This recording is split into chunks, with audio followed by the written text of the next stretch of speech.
तो एक web series है, मैंने देखा था, पिल्स नाम का सीरीज़ है। उसमें एक डायलॉग है कि अंधेरे में मरने से अच्छा है शोर मचाया जाए।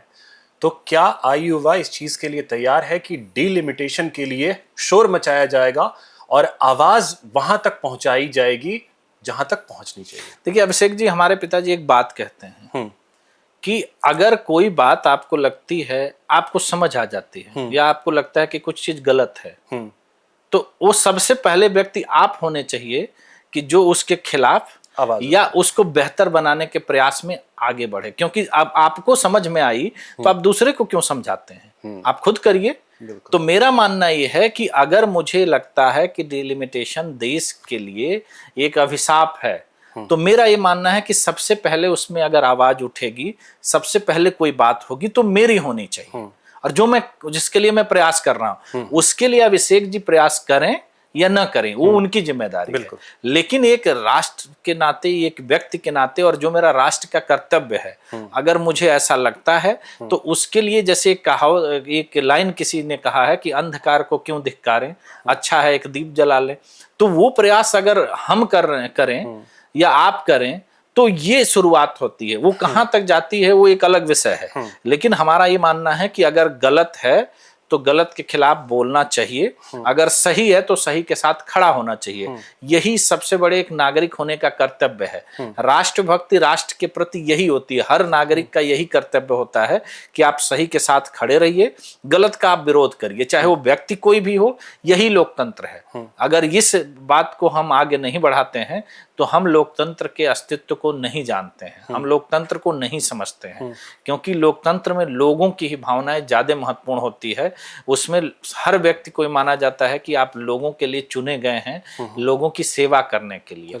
तो इसीलिए मैं इस बात पर ज्यादा मान करके आगे बढ़ता हूं कि अगर आपको लगता है कि चीजें गलत हो रही हैं तो जिस तरीके से आप प्रयास कर सकते हैं एक अपने संवैधानिक दायरे में, आपको वो प्रयास करना चाहिए। और उसका क्या परिणाम आता है उसके बारे में सोचने की आवश्यकता नहीं, अपना प्रयास सबसे महत्वपूर्ण है। तो वो प्रयास मैं अपने तरीके से करने की पूरी कोशिश कर रहा हूँ। तो आखिर में रुद्र भाई, हमारे चैनल के जरिए क्या मैसेज आप क्या देना चाहेंगे इस देश के युवाओं को, महिलाओं को और दलित को? क्योंकि जैसा आपने समझाया, डिलिमिटेशन ना होने के कारण सबसे ज्यादा नुकसान अगर किसी को हो रहा है, मैं दलित तो नहीं कहूंगा लेकिन महिलाओं और युवाओं को, और इस देश की रीढ़ अगर है तो वो युवा हैं, उनको सबसे ज्यादा नुकसान हुआ है। मैसेज क्या देना चाहिए?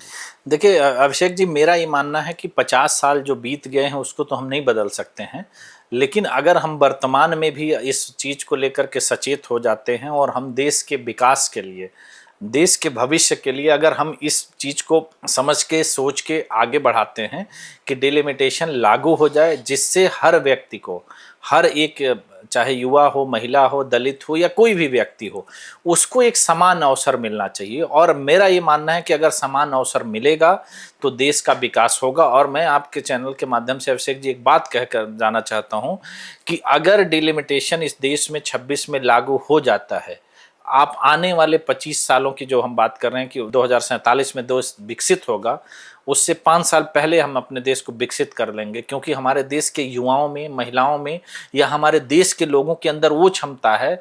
तो देश की राजनीति को वो इस तरह से बना देंगे कि पूरा विश्व देखेगा कि जो 75 साल के लोकतंत्र में हमारा देश नहीं कर पाया, वो 25 साल के अंदर कैसे कर पाता है।